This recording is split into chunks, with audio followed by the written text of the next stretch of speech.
Canada is often imagined as a calm and peaceful country, vast landscapes, quiet towns, and safe communities. But beneath that image lies a darker reality. Across the decades, Canada has faced some of the most chilling serial murder cases the world has ever seen. These crimes not only shattered families and communities, they also shook the nation's sense of security. For the public, the revelations were devastating. People realized that predators could hide in plain sight, sometimes disguised as neighbors, trusted professionals, or even decorated leaders. For authorities, these cases exposed painful lessons. Each investigation tested the limits of policing, forensic science, and the justice system, forcing reforms and public inquiries that changed how crimes are handled across the country. Serial killings in Canada left scars that run deeper than the courtrooms where they ended. They revealed systemic failures, raised questions about who is protected and who is overlooked, and reminded Canadians that even in places thought to be safe, darkness can still take root. Before we begin, let us know in the comments where you're watching from and what time of day it is. And if you want more true crime documentaries like this one, make sure to subscribe for daily content. William Patrick Fife, The Killer Handyman, Quebec, 1979-1999. On December 22, 1999, investigators watched a man cross the lot of a Husky truck stop near Barrie, Ontario. He looked like any traveler returning to his pickup, but officers moved in. The Ontario Provincial Police made the arrest, and within days, a quiet laborer known around Greater Montreal as a dependable fix-it guy became the center of one of Quebec's most consequential serial murder cases. His name was William Patrick Fife. He would ultimately admit to multiple killings and plead guilty to 5 first-degree murders, crimes that stretched across 2 decades and shattered the assumption that home is the safest place a person can be. For months before the arrest, Quebec police agencies had been dealing with a frightening pattern. Women killed in or around their residences in Greater Montreal and the Laurentians during 1999.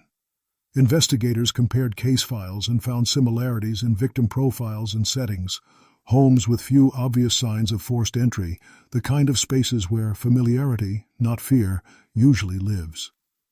As the task force retraced last movements in canvas neighborhoods, a name surfaced repeatedly: William Fife, a handyman who had worked around several of the affected communities.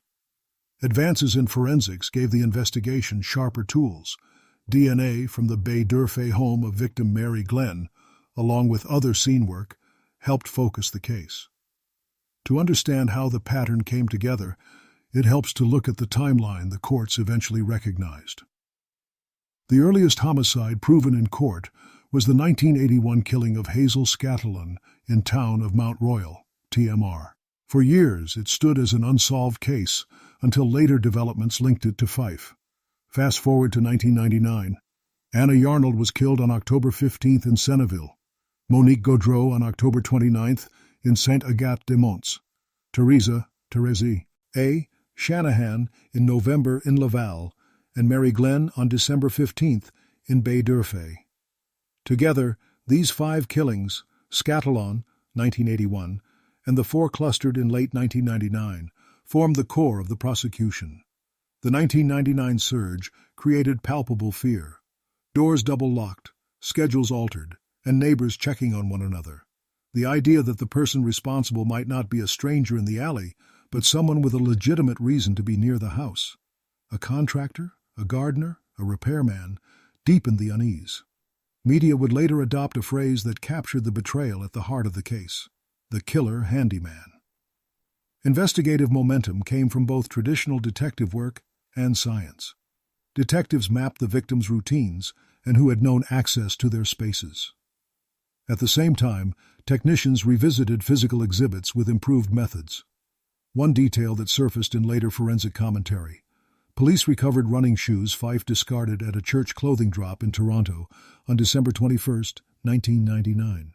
A tread pattern comparison was said to match a shoe print from the Gaudreau scene in Saint-Agathe. Fife was arrested the next day, a sequence underscoring how even secondary trace, like footwear impressions, can steer a case when paired with broader evidence. Once in custody, Fife did not mount the kind of prolonged denial detectives often brace for. Over the following months, he admitted responsibility for multiple killings, including the 4 Quebec homicides from fall 1999 and the earlier TMR case. Prosecutors ultimately proceeded on 5 counts of first-degree murder, the set they could prove beyond a reasonable doubt through forensics, corroboration, and his statements. In 2001, Fife pleaded guilty to those 5 counts and received life imprisonment with no parole eligibility for 25 years, the maximum Canadian penalty for first-degree murder at the time. The victims' names anchor the legal record and the community's memory. Hazel Scatallon, 52, Town of Mount Royal, 1981. Anna Yarnold, 59, Senneville, October 15, 1999. Monique Gaudreau, 46, Saint-Agathe-des-Monts, October 29, 1999. Teresa Shanahan, 55, Laval, Nov, 1999. Mary Glenn, 50, Bay d'Urfé, Dec, 15, 1999. After sentencing, there were reports of further admissions that he claimed involvement in additional killings from the late 1970s and 1980s. Authorities examined those, and several cases have been publicly described as suspected or linked, including Suzanne Bernier, Nicole Raymond, Louise Poupard-Leblanc, and Pauline Laplante. But they were not prosecuted, and in the public record remain unproven. That distinction matters. The 5 named above are the convictions. Others are suspicions or claims that have appeared in media and investigative commentary but did not meet the evidentiary threshold for charges. Who was William Fife before the headlines? Born in Toronto in 1955, he moved to Montreal as a child and as an adult worked odd jobs and handyman gigs. There's no need to mythologize him. What made his crimes possible was mundane access and observation. Investigators later described the 1999 cases as opportunistic but deliberate, someone who studied routines, exploited trust, and chose moments when occupants were alone. That quiet camouflage, arriving as a helper and leaving harm, explains why he eluded a clean pattern match for so long, especially before DNA profiling became routine in Quebec homicide work. Forensic science features prominently in the Fife story. In addition to the DNA evidence tied to the Bay d'Urfé scene, footwear comparison was cited in later summaries as a direction setter, and cross-jurisdictional coordination among Laval, Montreal, provincial police, and the OPP proved decisive in the final week of the search. Every case is often referenced in Canadian forensic education as an example of how layered evidence, behavioral, physical, and situational, can converge across cases that, at first glance, look isolated. There's another facet that surfaces in discussion. During the 1980s, Montreal police suspected Fife might be the plumber rapist, a serial sexual assault offender who posed as a tradesperson to enter women's homes. That allegation has been raised in police commentary and subsequent analysis, but it never resulted in a criminal conviction against Fife for those specific assaults. It's appropriate to note the suspicion, and equally important to mark its status as unproven in court. In the public sphere, the aftermath produced 2 lasting impressions. First, the case recalibrated community vigilance. Homeowners in affected areas spoke about changing contractors more carefully, verifying IDs, and coordinating check-ins with neighbors. Practical steps drawn from the grim realization that trusted access had been the vector.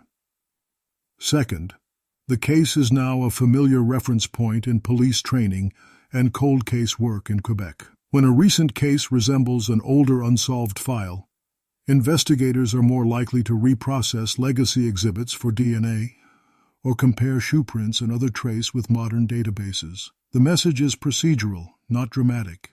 Bring the best of today's science to yesterday's evidence. When we speak about serial crime, narratives can slip toward the offender. This story resists that by returning to the people whose lives anchor it. Scatallon, Yarnold, Gaudreau, Shanahan, Glenn, their names are the reason task forces formed. Evidence was sifted, and a plea was secured. Families described birthdays missed and chairs left empty, turns in a conversation where a mother or sister would have spoken, and the countless ordinary moments that never arrived. The respectful way to tell this story is to place them first and to emphasize the systems, investigative and forensic, that were strengthened in their names. Fife, now in his 70s, remains incarcerated under a life sentence. Under Canadian law, a first-degree murder conviction carries 25 years before parole eligibility, not a guarantee of release but a threshold for an application. Given the record, 5 first-degree murder convictions and the manner in which they were carried out, any future review would face the full weight of the case history. In the end, this case changed how a province thought about safety at home.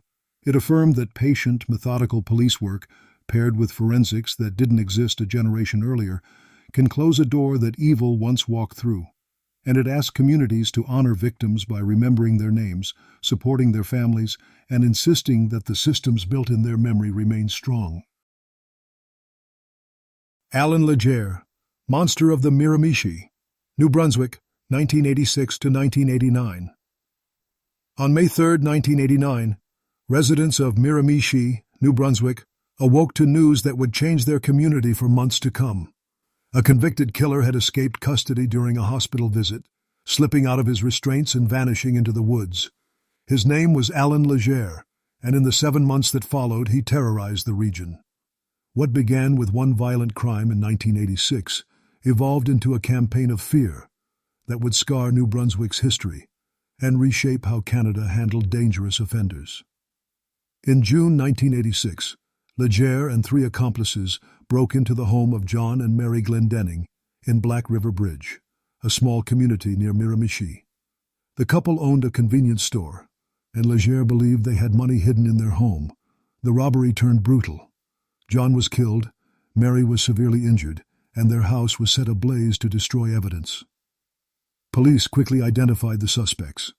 Legebokoff was convicted of second-degree murder, arson, and robbery, and sentenced to life in prison at the Atlantic Institution in Renous, New Brunswick. For the community, the case seemed closed.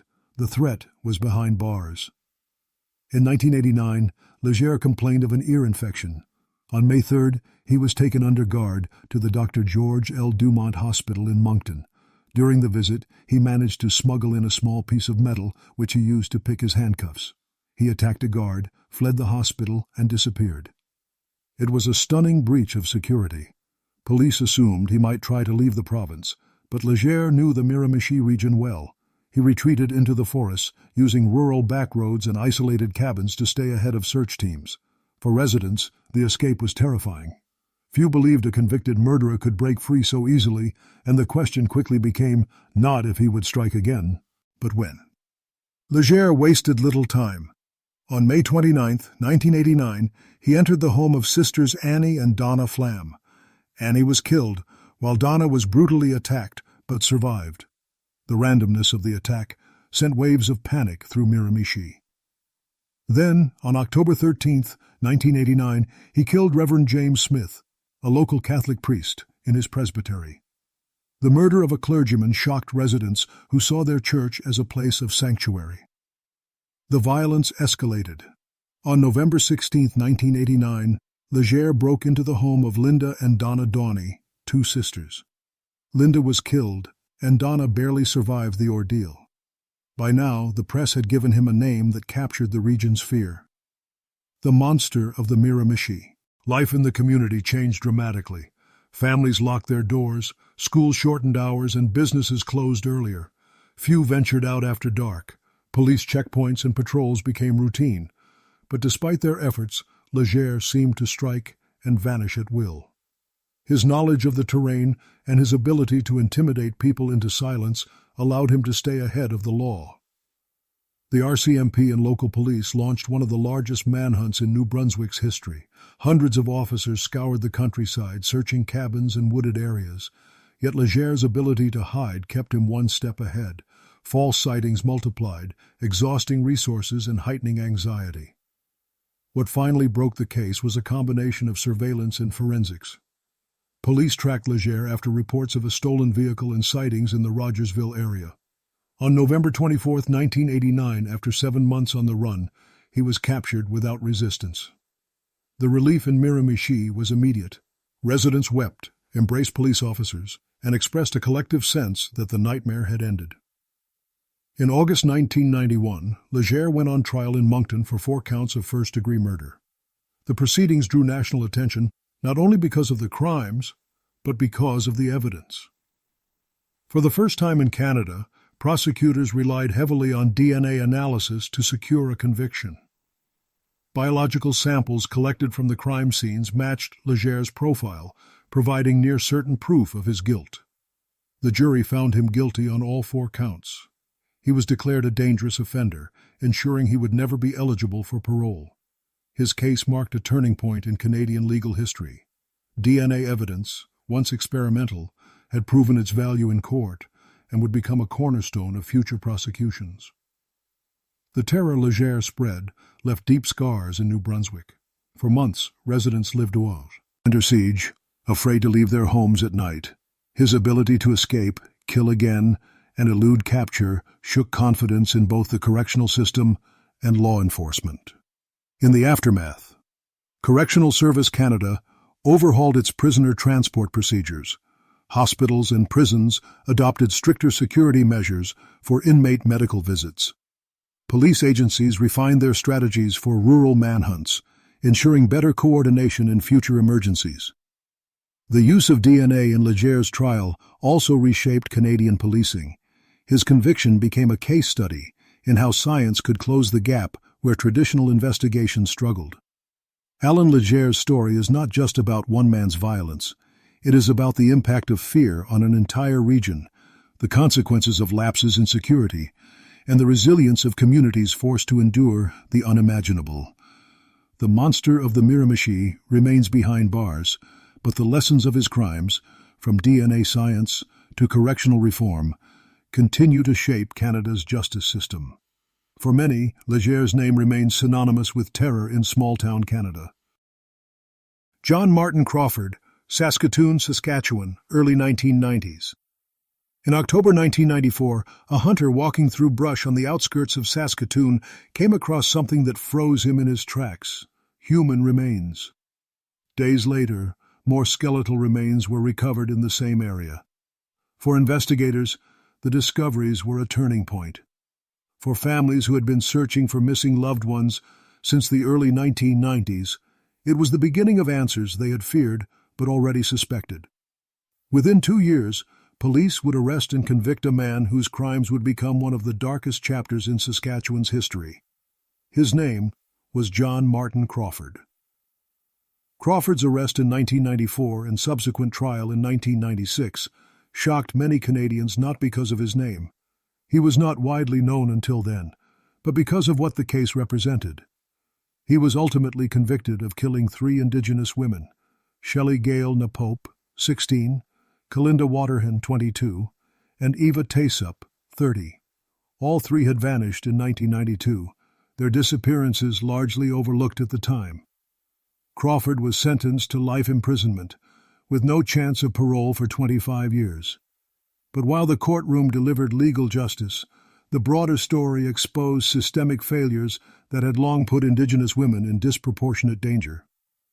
Crawford was born in 1962 in Steinbach, Manitoba, and grew up drifting between the prairies. His history with violence predated the Saskatoon murders. In 1981, at just 19, he was convicted of manslaughter in Alberta for killing a woman named Mary Jane Sirloin. He served 10 years in prison and was released in 1989. Despite this serious conviction, his release was not accompanied by strict supervision.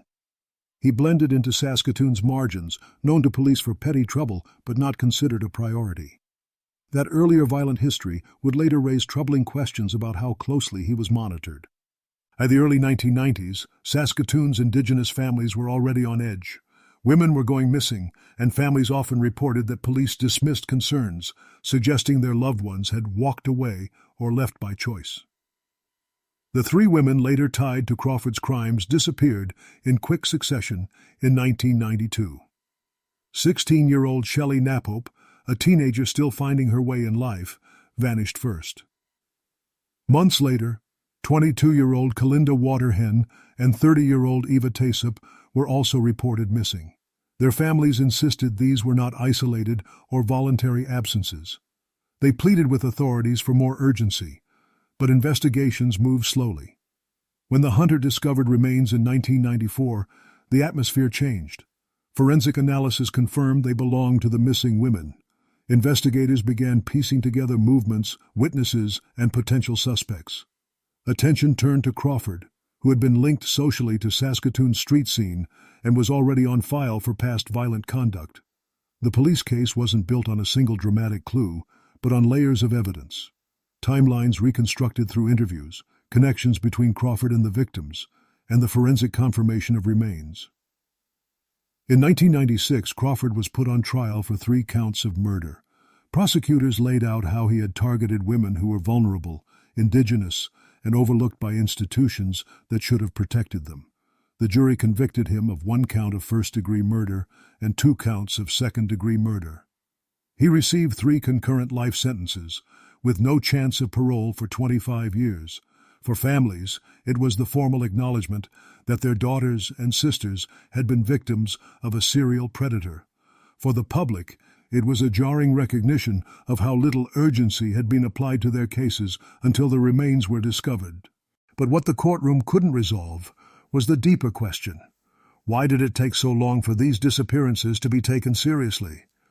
Crawford's earlier conviction for manslaughter in 1981 had shown a clear risk, yet supervision after his release in 1989 was minimal. Advocates pointed out that systemic bias in policing made Indigenous women especially vulnerable, as their cases often didn't spark the same immediate mobilization that others might. Families later told reporters and writers that they felt their concerns were dismissed for years, until physical evidence left authorities no choice but to act. Journalist Warren Goulding, in his book Just Another Indian, A Serial Killer and Canada's Indifference, argued that Crawford's crimes did not receive the same national attention as other serial killers precisely because of who his victims were. While Canadians would later become familiar with cases like Robert Picton in British Columbia, Crawford's case remained relatively underreported outside Saskatchewan, even though it reflected the same systemic failures. This uneven spotlight, Goulding suggested, was itself part of the injustice. The families of Shelley, Kalinda, and Eva worked tirelessly to remind the public that their loved ones were more than statistics. In court, victim impact statements spoke of daughters who were loved and whose futures had been cut short. Their words carried weight beyond the courtroom. They forced institutions and communities to confront how prejudice and indifference had enabled the violence. Crawford spent the rest of his life incarcerated at the Regional Psychiatric Center in Saskatoon. In December 2020, he died in custody at the age of 58. Correctional Service Canada did not release the cause of death, but confirmed the standard reviews that follow an in-custody death. For many families, his death brought no sense of closure. The cube. Deeper lessons of his case about systemic racism, ignored warnings, and the vulnerability of Indigenous women remained unresolved. In the years since Crawford's conviction, his case has become part of a broader narrative about missing and murdered Indigenous women and girls in Canada. National inquiries, vigils, and advocacy movements have repeatedly cited Saskatoon in the early 1990s as an example of what happens when voices go unheard. The case is not remembered only for one man's violence, but for how institutions responded and failed to respond to the pleas of families. John Martin Crawford's name is tied to tragedy, but the lives of Shelley Napope, Kalinda Waterhan, and Eva Taysup endure as reminders of why vigilance, fairness, and urgency matter. Their families demanded to be heard, and in doing so, they helped push Canada closer to a justice system that must see all lives as equal. Michael Wayne McGray, Canada, 1985-1998. In November 1998, Halifax police arrested a man for the murder of 48-year-old Robert Asali. What seemed at first like a single homicide case quickly spiraled into something far darker. The suspect, 33-year-old Michael Wayne McGray, didn't just admit to killing Asali. He calmly claimed that he had murdered more than a dozen people across Canada. He described killing as his addiction, something he said he could never stop. For investigators, it was the beginning of one of the most unsettling serial murder cases in Canadian history. When Asali was found dead in a Halifax hotel room, suspicion quickly fell on McGray, who had been seen with him the night before. Forensic evidence tied him to the scene, and within days he was in custody. Police expected a straightforward confession, but instead they were met with a flood of revelations. McGray told detectives that Asali was not his first victim. He claimed he had been killing for more than a decade, traveling between provinces and choosing victims seemingly at random. His tone was disturbingly calm, as though he were talking about everyday events. Investigators realized they weren't dealing with a one-time offender, but a man who might be among the country's most prolific killers. 2 years later, in 2000, McGray was sentenced to life in prison for Asali's murder. But his admissions didn't stop there. Over the following years, he stood in courtrooms in New Brunswick, Quebec, and Nova Scotia, confessing to 5 more murders. Among them was the killing of Elizabeth Gale Tucker, a woman who had vanished from New Brunswick in 1985. Her disappearance had haunted her family for years until McGray provided details that finally closed the case. In Montreal, he admitted to killing Normand Léger in 1991, another crime that had gone unsolved until his confession. Other cases across Atla and Canada were also resolved in the same way, each one reopening old wounds for families who had lived with uncertainty for decades. Even as he pleaded guilty, McGray insisted these 6 murders were only part of the story. He claimed to have killed at least 16 people in total, stretching across provinces from Nova Scotia to British Columbia. Whether he exaggerated or told the truth remains uncertain, but his willingness to confess set him apart from most offenders. The revelations forced the public and the media to look back into McGray's early life. Born in 1965 in Halifax, he grew up in a working-class household and struggled with dark thoughts from an early age. Later in life, he told investigators that he committed his first murder at the age of 23 and immediately felt what he described as a rush, a sense of release that he would chase again and again. He never built a stable career or home life, instead drifting from job to job and province to province.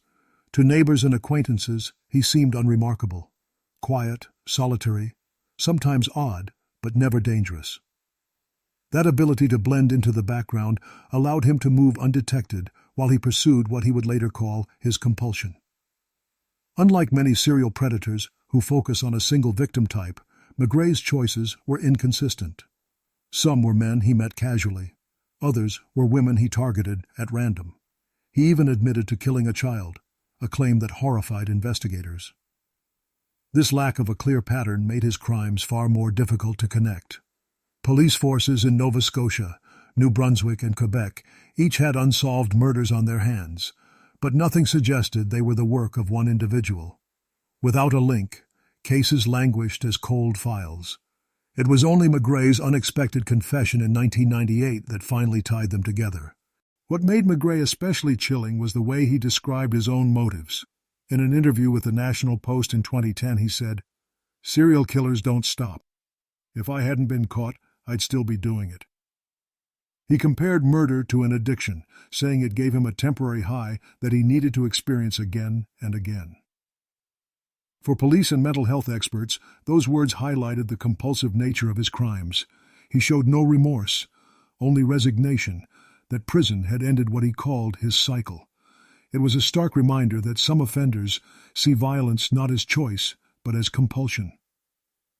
McGray's case revealed serious flaws in how Canada handled violent crime investigations during the 1980s and 1990s. Because he killed across provinces, no single police force had the full picture of his activities. At the time, information sharing between jurisdictions was limited, and investigators often worked in isolation. His randomness also added to the challenge. With no consistent victim profile and no obvious connections, his murders were seen as isolated tragedies rather than part of a series. Some deaths initially appeared accidental or unrelated, which meant suspicions of foul play were delayed. By the time McGray confessed, more than a decade of crimes had passed without anyone realizing a serial predator was operating in their midst. After his sentencing, McGray was placed in Dorchester Penitentiary in New Brunswick, a maximum security facility. Even behind bars, he remained unsettling. He spoke openly about his murders to journalists and other inmates, often repeating his claim of 16 victims. In 2010, McGray's own life came to an end. He was found dead in his cell, killed by his cellmate. His death cut off any chance of clarifying the true number of victims. Families of the missing were left wondering whether their loved ones might have been among those McGray had hinted at, but never formally admitted to. For families of his confirmed victims, McGray's confessions brought both closure and anguish. On one hand, they finally had answers after years of uncertainty. On the other, his casual, almost detached descriptions deepened the pain of their loss. Many expressed frustration that it took his voluntary admissions, rather than investigative breakthroughs, to resolve their cases.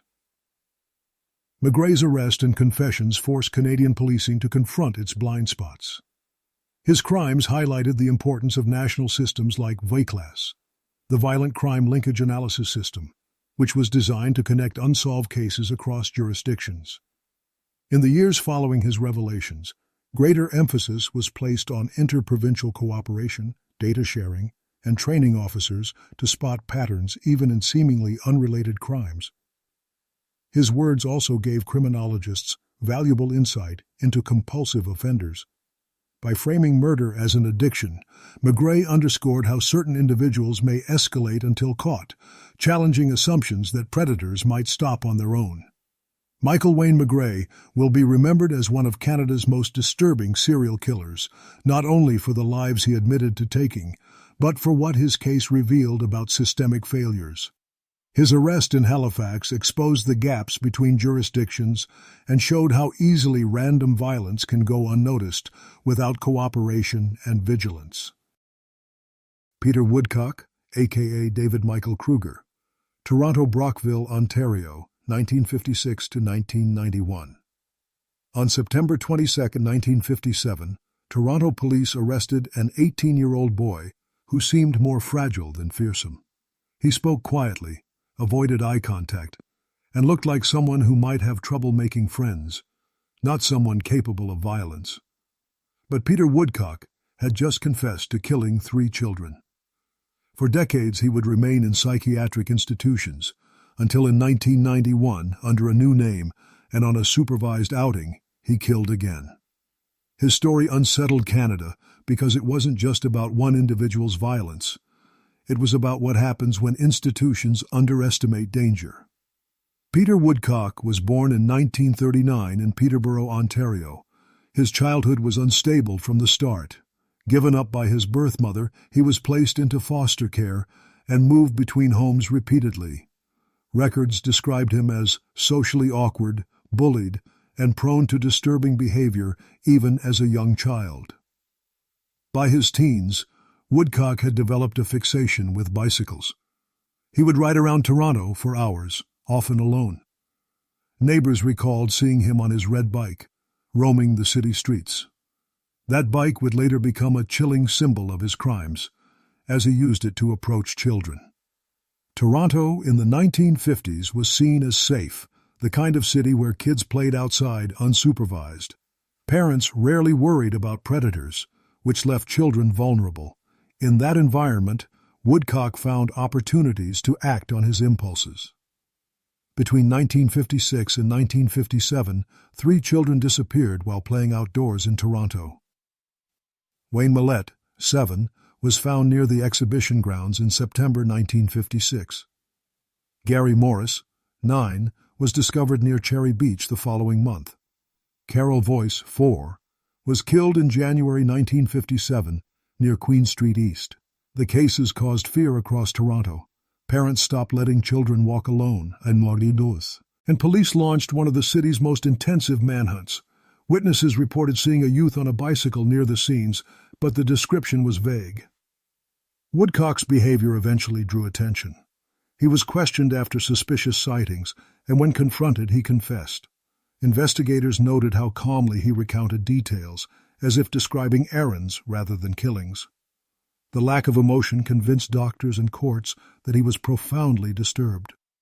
Rather than face a standard criminal trial, Woodcock was declared not criminally responsible due to insanity and committed to the Ontario Hospital in Penetanguishene, specifically the Oak Ridge Division, a maximum security psychiatric unit.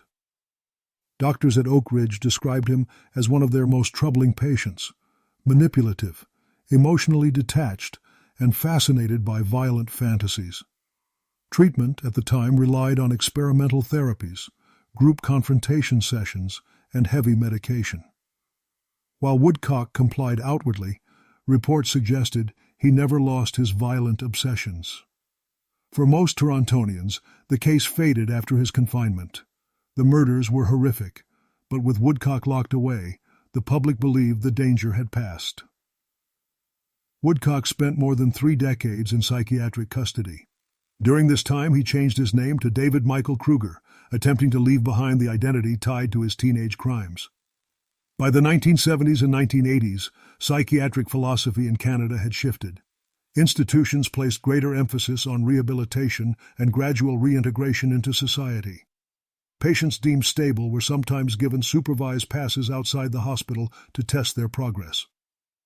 Kruger took part in therapy programs, read extensively, and at times presented himself as reflective. Some staff saw signs of improvement, while others remained uneasy. Over time, he was granted increasing freedom, including escorted day trips. Cody Alan Legebokoff, Prince George, British Columbia, 2009-2010. On a snowy November night in 2010, an RCMP officer near Prince George, British Columbia, noticed a pickup truck emerging from a logging road. The driver was just 20 years old and claimed he had been hunting, though he carried no license and had no proper gear. What he did have was blood on his clothes and a story that quickly unraveled.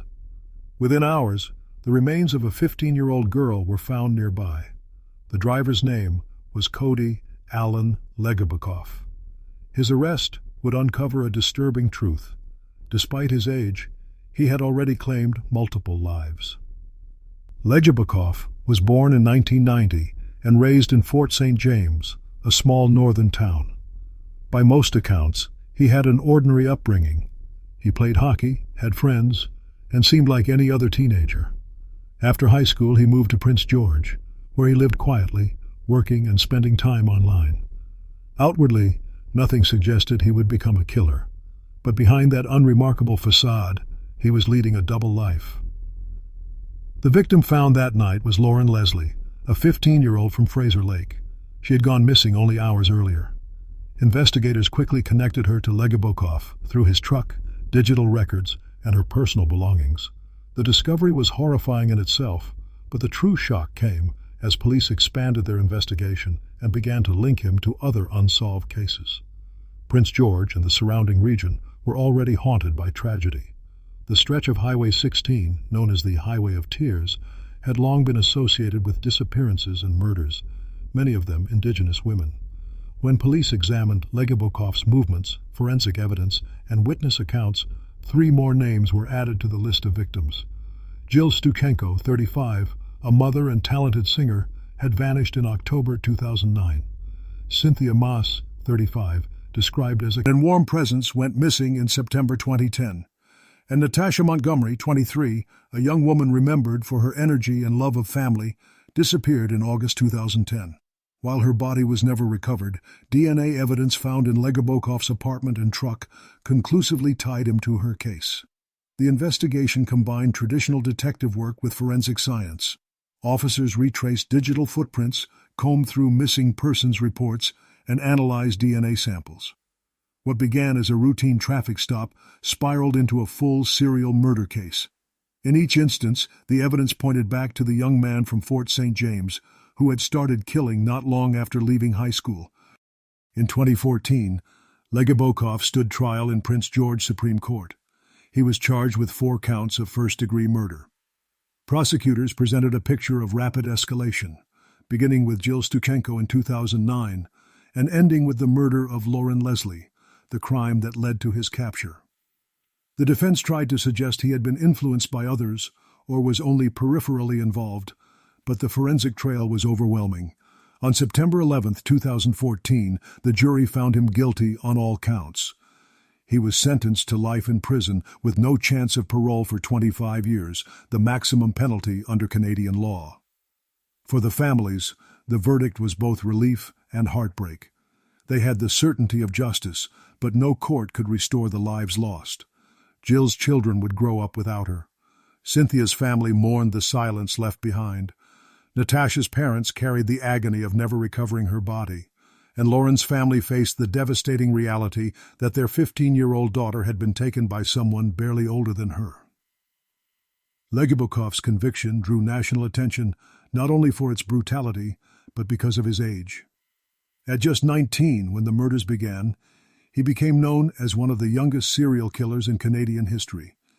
His case challenged assumptions about who could commit such crimes and how early such violence could emerge. Experts debated possible influences, from online activity to social environment, but there were no clear answers. Beyond the individual, the case forced renewed attention on systemic issues in northern British Columbia. Families along the Highway of Tears had long argued that disappearances were not treated with urgency. While Legebokoff's victims came from different backgrounds, his crimes reinforced fears that predators were able to operate in the region precisely because warnings had gone unheeded.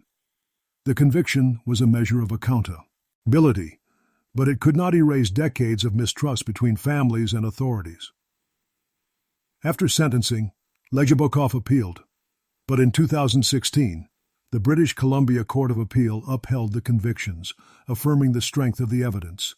He remains incarcerated, serving his life term with no chance of parole until at least 2039. For the families of Jill, Cynthia, Natasha, and Lauren, the pain endures. Each of them was more than a statistic. They were daughters, mothers, sisters, and friends. Cody Alan Legebokoff will likely spend the rest of his life behind bars. But the deeper meaning of his case reaches far beyond his prison sentence. It speaks to the responsibility of institutions to protect those most at risk, and to the resilience of families who demanded justice in the face of unimaginable loss. Canada is often seen as one of the safest countries in the world, yet the cases we've covered remind us that darkness can exist even in the most unexpected places.